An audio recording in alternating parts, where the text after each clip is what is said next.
Lucas, no capítulo 11, a gente vai ler dos versículos 29 até o 32.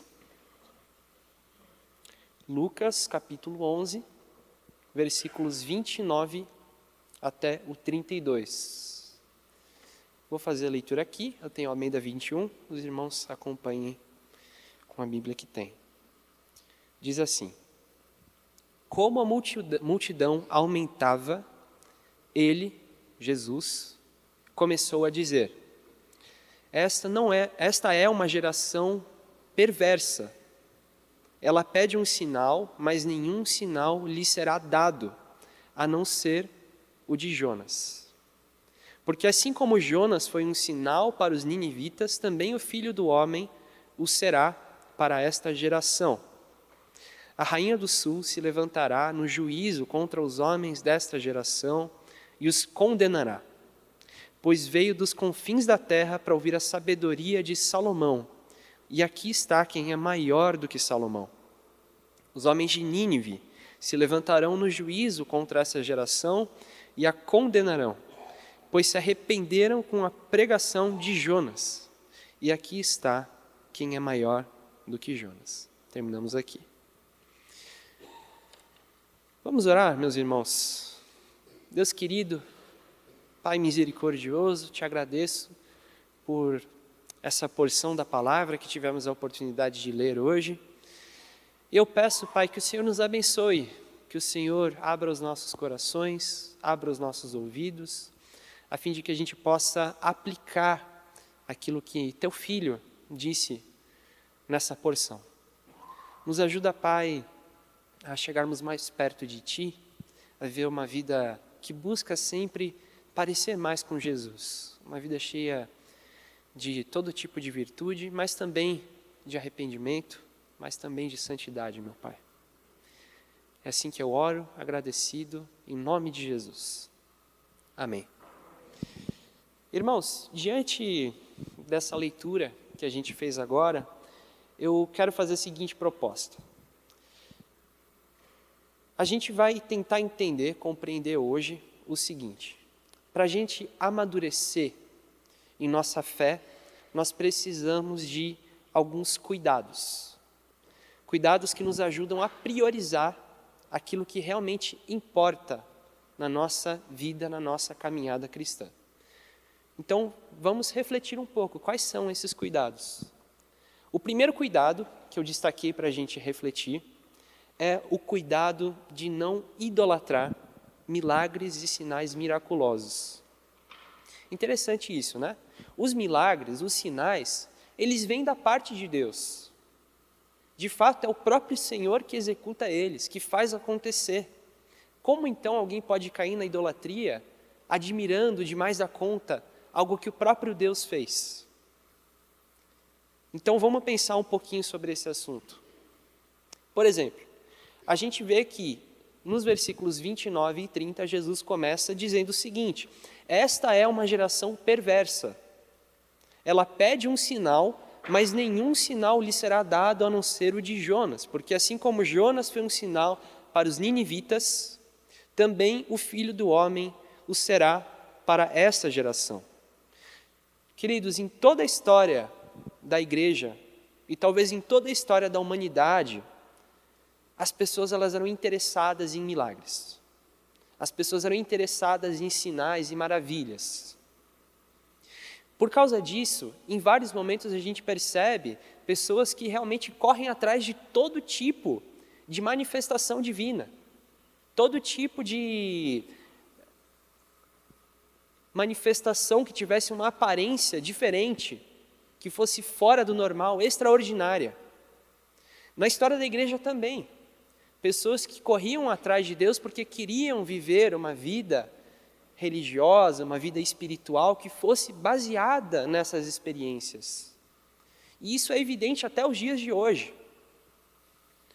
A questão, meus irmãos, é que a gente precisa tomar um cuidado com esse tipo de situação.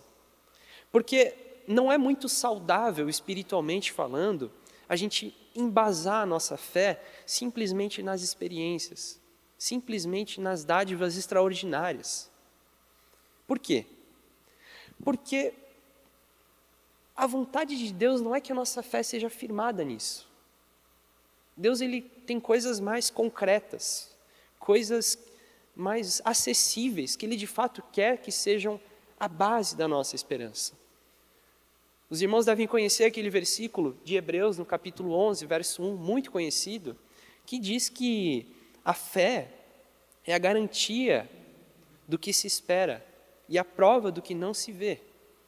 Mas a gente vê o Novo Testamento falando sobre o assunto mais algumas vezes. O próprio Jesus, ele ressalta em alguns momentos que a ênfase do ministério dele não eram os milagres, mas era, de fato, a mensagem dele, a missão dele. Por exemplo, em 1 Coríntios, no capítulo 13, um capítulo também muito conhecido por falar sobre o amor, a gente vê o apóstolo dizendo o seguinte: quando eu era criança, falava como criança, pensava como criança, raciocinava como criança, mas assim que cheguei à idade adulta, acabei com as coisas de criança, porque agora vemos como por um espelho, de modo obscuro, mas depois veremos face a face. Agora conheço em parte, mas depois conhecerei plenamente, assim como também sou plenamente conhecido. Portanto, agora permanecem esses três: a fé, a esperança e o amor, mas o amor é o maior deles. O que essas palavras de Paulo dizem respeito ao assunto que nós estamos tratando? O apóstolo Paulo, no capítulo 12, ele tinha falado aos coríntios justamente sobre os dons espirituais. Os dons espirituais são uma bênção de Deus, são elementos insubstituíveis para o funcionamento da igreja. Mas ele está destacando aqui depois, no capítulo 13, que existe algo que é maior, que é mais essencial do que esses dons. E no caso, ele destaca que é o amor. E a gente entende isso um pouco melhor quando a gente vê o exemplo de Cristo. Cristo também é o próprio amor. O verbo que se fez carne, e Deus é amor. Então, de fato, a ênfase, aquilo que nós deveríamos prestar atenção, aquilo que nós devemos adorar, nos prostrar e servir, é o próprio Jesus, é o próprio Deus, e não os sinais que ele faz. É isso que a gente vê ele comentando aqui em Lucas. Por isso a gente precisa saber fazer uma diferenciação entre aquilo que é o fruto e aquilo que é o objeto do que nós adoramos, do que nós servimos e do que nós cremos. O objeto da nossa crença é Jesus. O mistério de Deus foi revelado na pessoa de Cristo, e Ele nós adoramos, Ele nós servimos.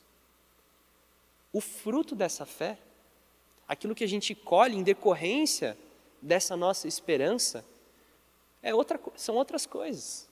Inclusive, pode ser que tenham experiências espirituais extraordinárias, mas isso é um fruto, não é o objeto da nossa fé. Muito bem.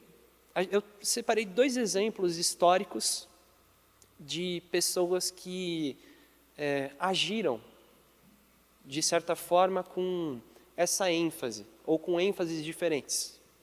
Um que deu ênfase para o fruto e outro que deu ênfase para o objeto da fé. Vamos lá.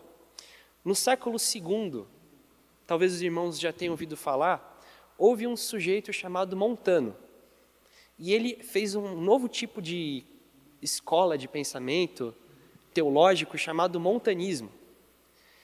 E lá existia uma ênfase muito, muito, muito grande nas manifestações espirituais, nos milagres, nos sinais, nas profecias e assim por diante.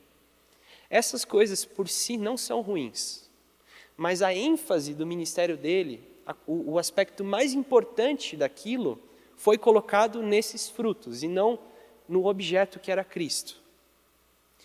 Esse homem, conforme o tempo foi passando, ele começou a fazer afirmações perigosas, afirmações mentirosas, e infelizmente arrastou com ele muitas pessoas. Ele chegou ao absurdo de um dia falar que ele era a encarnação de Deus, ele era a encarnação do Espírito Santo. E muitas pessoas acreditaram nessa mentira dele. Mas, às vezes, parecia que ele legitimava essa expressão dele, essa pregação dele, com o fato de que existiam supostos sinais e maravilhas. Então, mais uma vez, a gente precisa tomar cuidado. Um outro exemplo agora, um exemplo positivo. A gente teve na época lá nos Estados Unidos um puritano chamado Jonathan Edwards. Os irmãos já devem ter ouvido falar. Foi um pregador conhecido, um teólogo importante também. Ele foi um sujeito que tinha uma vida espiritual muito impactante. Ele tinha muitos momentos e experiências com Deus que, de fato, fazem a gente ter vontade de vivenciar aquilo, nos inspiram a procurar Deus com mais intensidade.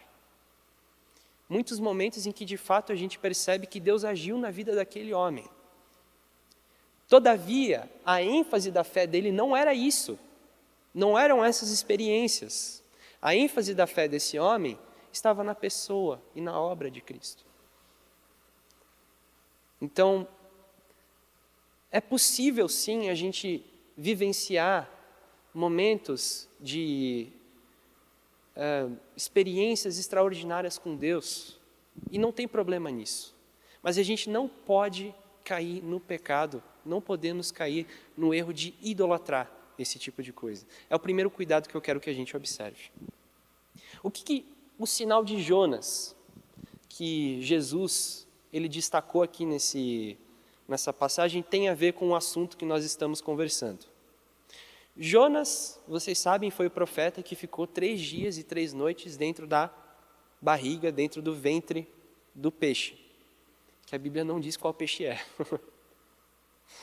E da mesma forma, Jesus ele está falando que o sinal que realmente seria mostrado depois, seria como o sinal de Jonas, porque ele também ficou 3 dias e 3 noites no ventre da terra. E depois ressuscitou. Então a gente percebe que Jesus ele está apontando e falando, o importante mesmo aqui é que vocês prestem atenção em quem eu sou, e qual a minha obra, qual é a minha missão. Então agora a gente já começa a pensar no segundo cuidado. Qual é o segundo cuidado que nós devemos ter nessa caminhada cristã? É o cuidado de compreender a verdadeira importância da mensagem e da pessoa de Cristo.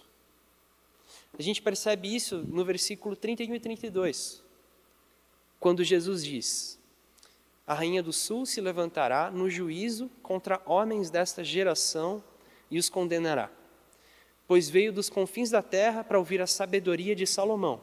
E aqui está quem é maior que Salomão. Os homens de Nínive se levantarão no juízo contra essa geração e a condenarão, pois se arrependeram com a pregação de Jonas. E aqui está quem é maior do que Jonas. Qual é o argumento de Jesus aqui? O que ele está querendo transmitir para a gente? É como se Jesus estivesse dizendo, me escutem pelo seguinte motivo: eu sou mais importante do que Salomão, eu sou mais importante que os reis da antiguidade, e eu também sou mais importante do que o profeta Jonas. Por isso, prestem atenção no que eu tenho a dizer.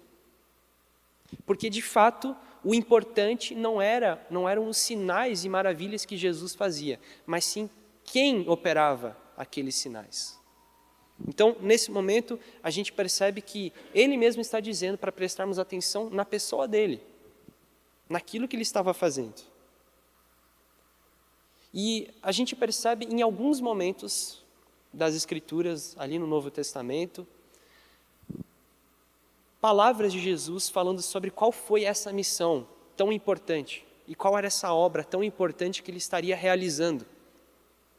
Então a gente vê, por exemplo, em João 10, ele falando que ele veio para que nós tenhamos vida e vida em abundância. No mesmo capítulo ele também disse que ele é o bom pastor e que o bom pastor dá a vida por suas ovelhas. Mais uma vez, enfatizando qual é a obra dele. Uma vez em Mateus, no capítulo 11, os discípulos de João Batista foram fazer uma pergunta para Jesus. Perguntaram, você é aquele que deveria vir ou a gente tem que esperar por outro? E ele responde mostrando quais são as obras do ministério dele. Ele diz: os cegos veem, os paralíticos andam, os leprosos são purificados, os surdos ouvem, os mortos são ressuscitados, vários sinais e maravilhas, mas ele termina dizendo o seguinte: e aos pobres é anunciado o evangelho. E bem-aventurado aquele que não se escandalizar por minha causa. A gente vê também em Lucas, no capítulo 24, Jesus falando também sobre o seu ministério, que é necessário que o Filho do Homem seja entregue nas mãos dos homens pecadores, seja crucificado e ressuscite ao terceiro dia. Então Jesus ele deixou de forma enfatizada e de forma clara qual era o objetivo dele. Ele estava chamando a atenção para que a gente prestasse atenção nas obras que ele realizaria, mas acima de tudo, em quem ele é. Muito bem. Mas por que Jesus ele está fazendo essa afirmação? E dentro do exemplo dele, ele fala sobre uma tal de Rainha do Norte. Quem que é essa Rainha do Norte que Jesus comenta? A gente tem lá, em 2 Crônicas, no capítulo 9, a história de uma tal de Rainha de Sabá, que foi se encontrar com Salomão, e a gente vê Jesus explicando isso. Ela foi questioná-lo, ela foi conhecê-lo, e descobriu que de fato ele era um homem verdadeiramente sábio, e esteve ali para prestar atenção nas palavras dele.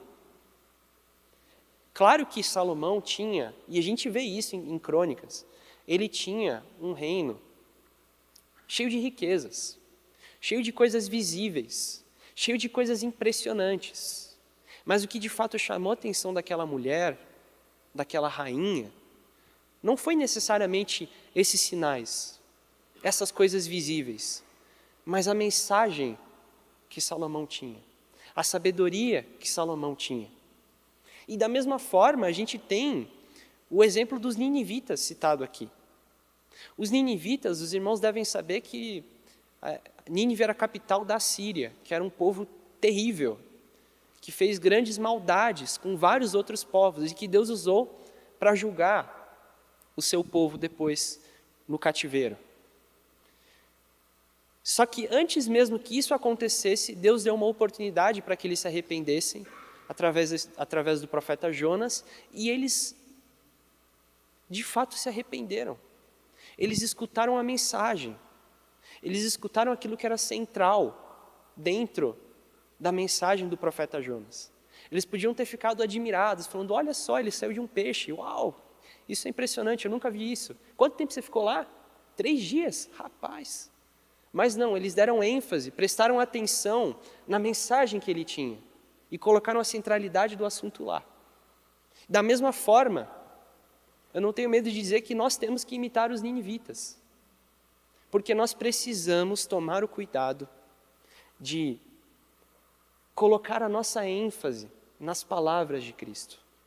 Essas palavras que são palpáveis, essas palavras que são disponíveis para nós. Isso porque é uma virtude que Deus nos dá, e é um privilégio que Deus nos dá nos dias de hoje. Certo, meus irmãos?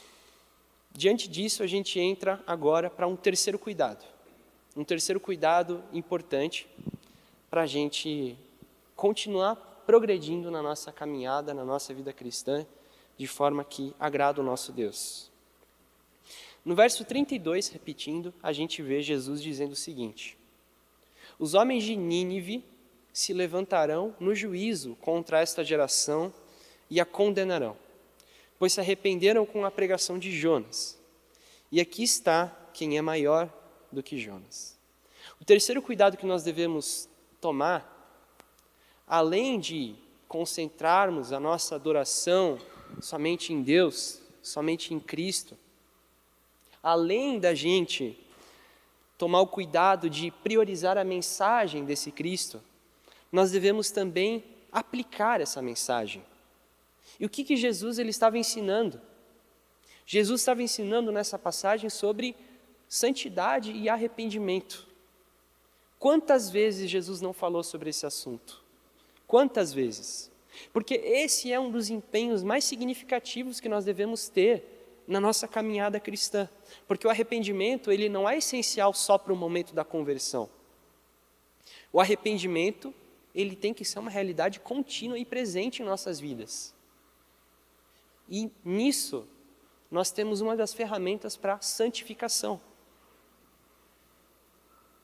A gente vê em 1 João, no capítulo 9, o apóstolo dizendo o seguinte: se confessarmos os nossos pecados, Ele é fiel e justo para nos perdoar os pecados e nos purificar de toda injustiça. A gente vê que o apóstolo João está ensinando essa realidade para uma comunidade de fé, uma comunidade de pessoas que conheciam a Jesus. O arrependimento precisa ser uma realidade contínua em nossas vidas. Um exemplo interessante para a gente pensar, de novo, é esse de Nínive que Jesus cita. Nínive, com o profeta Jonas, se arrependeu, escutou a mensagem e eles mudaram os seus caminhos de iniquidade, pelo menos aquela geração. Só que, salvo engano, 150 anos depois, ou algo parecido, outro profeta foi enviado de novo para profetizar contra Nínive, o profeta Naum, e Deus ele fez juízo contra aquele povo. Eles não cederam mais uma vez à mensagem do arrependimento. Então, o arrependimento tem que ser contínuo. Se Nínive tivesse se arrependido naquela geração e em todas as outras, o que será que teria acontecido? Poderíamos ter uma história muito diferente. Mas Cristo, em seu ministério, ele traz consigo a característica de um ministro da reconciliação. E esse ministério, ele foi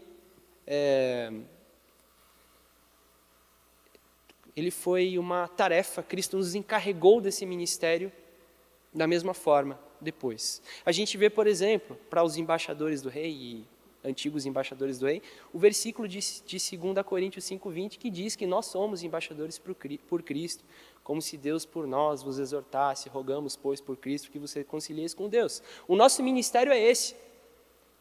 E não é um ministério que acontece só com os meninos que têm entre 8 e 17 anos. São com todos os cristãos de todas as idades.